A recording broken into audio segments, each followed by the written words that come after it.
प्रिय छात्रों, हिंदी के इस शिक्षण सत्र में आपका हार्दिक स्वागत है। आज हम काव्यखंड के अंतर्गत दोहावली शीर्षक कविता के प्रथम भाग का अध्ययन करेंगे। पाठ्यक्रम में लोकनायक गोस्वामी तुलसीदास द्वारा रचित 10 दोहे सम्मिलित हैं, जिन्हें 5 भागों में प्रस्तुत किया जाएगा। दोहावली में कवि के भक्ति, नीति, वैराग्य एवं आत्मचरित विषयक करीब 573 दोहे हैं। कुछ प्रतियों में संख्या इससे भिन्न भी है। इसमें रामकथा संबंधी एवं श्री रामचरितमानस के दोहे भी मिलते हैं।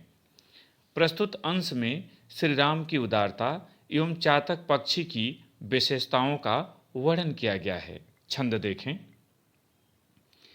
हरो चरहि तापहि बरत, फरे पसारहि हाथ, तुलसी स्वारथ मीत सब, परमारथ रघुनाथ।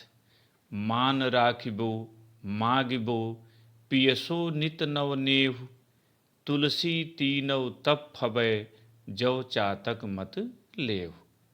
संदर्भ। प्रस्तुत सुललित, सारगर्भित एवं मार्मिक काव्य पंक्तियाँ हमारी पाठ्य पुस्तक सामान्य हिंदी के दोहावली शीर्षक कविता से अवतरित हैं। इसके रचयिता राम भक्त की मंदाकिनी से जनमानस को पावन करने वाले भक्त कवि गोस्वामी तुलसीदास जी हैं और यह उनके काव्य ग्रंथ दोहावली से संकलित है। प्रसंग। पहला छंद पहले देखना है तो पहले छंद का प्रसंग। प्रस्तुत पंक्तियों में कवि ने संसार के प्राणियों की स्वार्थपरता एवं प्रभु श्री राम की उदारता का वर्णन किया है। कठिन शब्दों का अर्थ देखें। हरो, हरो मने हरा भरा। तापहि, तापना, जलाकर उष्मा प्राप्त करना। पसारहि, फैलाना, फैलाते हैं, यहाँ अर्थ होगा फैलाते हैं। मीत मने मित्र। परमार्थ, परमार्थ, परमार्थ, यहाँ अर्थ होगा निस्वार्थ भाव से। रघुनाथ माने श्री राम। व्याख्या देखें। गोस्वामी तुलसीदास जी कहते हैं कि हरो चरहि तापहि बरत, फरे पसारहि हाथ। जब वृक्ष हरे भरे रहते हैं तो पशु उन्हें चरते हैं। तापहि बरत, और जब वे सूख जाते हैं तो लोग उन्हें जलाकर तापते हैं और शीत से अपनी रक्षा करते हैं, ठंड से अपनी रक्षा करते हैं। फरे पसारे हाथ, और जब वृक्षों में फल लग जाते हैं तो लोग हाथ फैलाकर उन्हें तोड़ लेते हैं और उनसे अपने उदर की पूर्ति करते हैं। तुलसी स्वार्थ मीत सब। गोस्वामी तुलसीदास जी कहते हैं कि इस प्रकार संसार के सभी प्राणी अपना स्वार्थ सिद्ध करने में लगे हुए हैं। वे अपने स्वार्थ के लिए ही संबंध स्थापित करते हैं। परमार्थ रघुनाथ, किंतु श्री राम तो परमार्थ के मित्र हैं। वे हर समय निस्वार्थ भाव से अपने भक्तों से प्रेम करते हैं और दीन स्थिति में तो विशेष रूप से प्रेम करते हैं, क्योंकि दीनहीन उन्हें अत्यधिक प्रिय हैं। दूसरा दोहा देखें। दूसरे में प्रसंग होगा। प्रस्तुत काव्य पंक्तियों में कवि ने चातक पक्षी की विशेषताओं का वर्णन किया है। यहाँ कठिन शब्द देख लें। मान, मान माने सम्मान। राखिबो, रक्षा करना। मागिबो, मांगना। नित, दिन प्रतिदिन, प्रत्येक दिन। नवनेह, नया नया प्रेम या नवीन प्रेम। फवय, शोभा देते हैं, फलित होते हैं। मत, सिद्धांत, लेह मने लो। व्याख्या देखें। गोस्वामी तुलसीदास जी कहते हैं कि मान राखिबो, अपने मान सम्मान की रक्षा करना। मांगिबो, किसी से कुछ मांगना, याचना करना।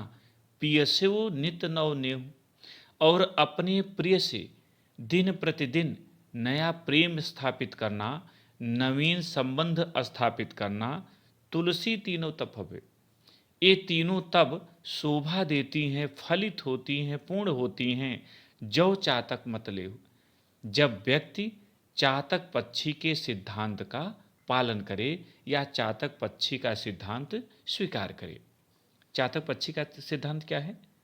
चातक पक्षी केवल स्वाति नक्षत्र के बादलों से ही मांगता है।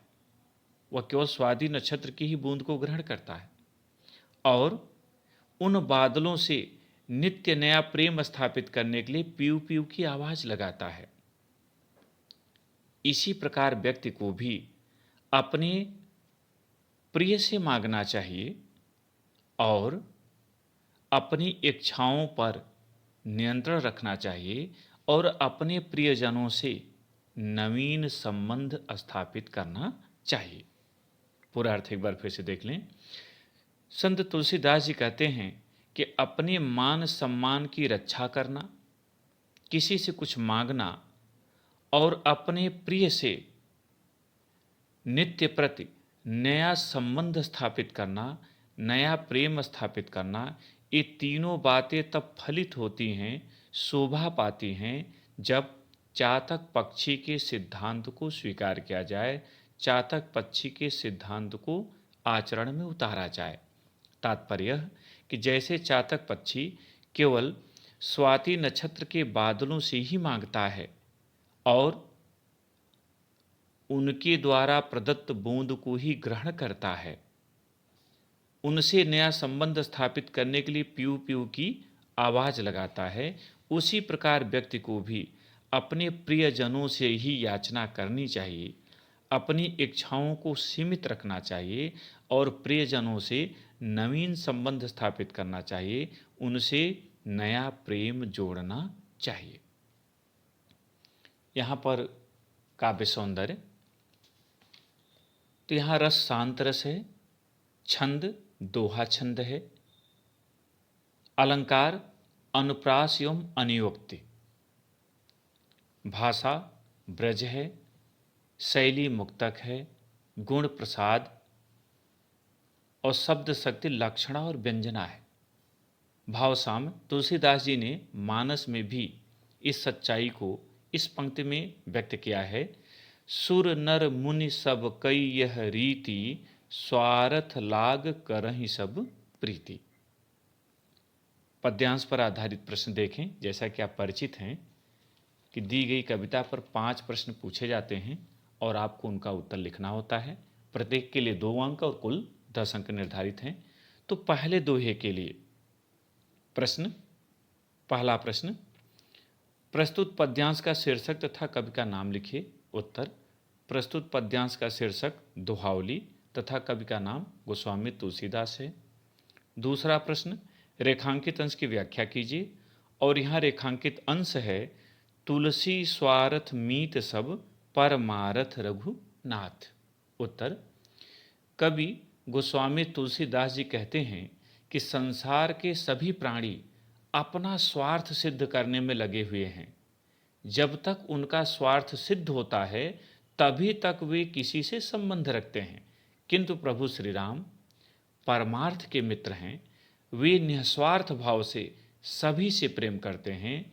दीन स्थिति में तो वे विशेष रूप से प्रेम करते हैं, क्योंकि दीनहीन उन्हें अत्यधिक प्रिय है। तीसरा प्रश्न, वृक्षों के प्रति लोगों का व्यवहार कैसा है? उत्तर, वृक्षों के प्रति लोगों का व्यवहार स्वार्थपूर्ण है। जब वृक्ष हरे भरे होते हैं, उनमें फल लगा होता है, तो लोग उन्हें तोड़ लेते हैं और अपनी उदर पूर्ति करते हैं, और जब वृक्ष सूख जाते हैं तो लोग उन्हें जलाकर तापते हैं, शीत से अपनी रक्षा करते हैं। चौथा प्रश्न, कवि ने प्रस्तुत दोहे में किस बात की प्रेरणा दी है? उत्तर, कवि ने प्रस्तुत दोहे में परमार्थ की प्रेरणा दी है। पांचवा और अंतिम प्रश्न, हरो चरहि तापहि बरत, फरे पसारहि हाथ, पंक्ति में कौन सा अलंकार है? उत्तर, हरो चरहि तापहि बरत, फरे पसारे हाथ पंक्ति में अनियुक्त अलंकार है। ध्यान दीजिए, अनियुक्त कैसे है? तो यहाँ वृक्षों के माध्यम से संसार के प्राणियों की बात कही जा रही है, और जहाँ किसी के माध्यम से किसी अन्य के लिए बात कही जाए वहाँ नियुक्त अलंकार होता है, इसलिए इन पंक्तियों में अनियुक्त अलंकार है। दूसरा दोहा, उसके प्रश्न देख लें तो पहला प्रश्न तो यथावत रहेगा और आप उसका उत्तर लिख भी लेंगे। दूसरा प्रश्न, रेखांकित अंश की व्याख्या कीजिए, और यहाँ रेखांकित अंश है मान राखिबो मांगबो पियसो नित नव नेव। उत्तर, गोस्वामी तुलसीदास जी कहते हैं कि अपने मान सम्मान की रक्षा करना, कुछ मांगना और अपने प्रिय से नित्य नया संबंध जोड़ना अर्थात प्रेम करना, ये तीनों बातें तभी शोभा देती हैं, तभी फलित होती हैं जब चातक पक्षी के सिद्धांत का पालन किया जाए। तीसरा प्रश्न, इन पंक्तियों में किसकी विशेषताओं को बताया गया है? उत्तर, इन पंक्तियों में चातक पक्षी की विशेषताओं को बताया गया है। चौथा प्रश्न, चातक जल की याचना किससे करता है? उत्तर, चातक जल की याचना स्वाति नक्षत्र के बादलों से करता है। पांचवा और अंतिम प्रश्न, कवि के अनुसार व्यक्ति का जीवन कैसे सफल हो सकता है? उत्तर, कवि के अनुसार व्यक्ति का जीवन तभी सफल हो सकता है जब वह अपने प्रियजनों से ही याचना करे, अन्य से नहीं, अपनी इच्छाओं को सीमित रखे तथा अपने प्रिय से अपने संबंधों को दिन प्रतिदिन नवीन करता रहे। प्रिय छात्रों, मुझे उम्मीद है कि आज का पाठ आपको अच्छी तरह समझ में आ गया होगा। इन प्रश्नों को और इनके उत्तरों को अपनी उत्तर पुस्तिका में लिखें और अभ्यास करें। बहुत बहुत धन्यवाद।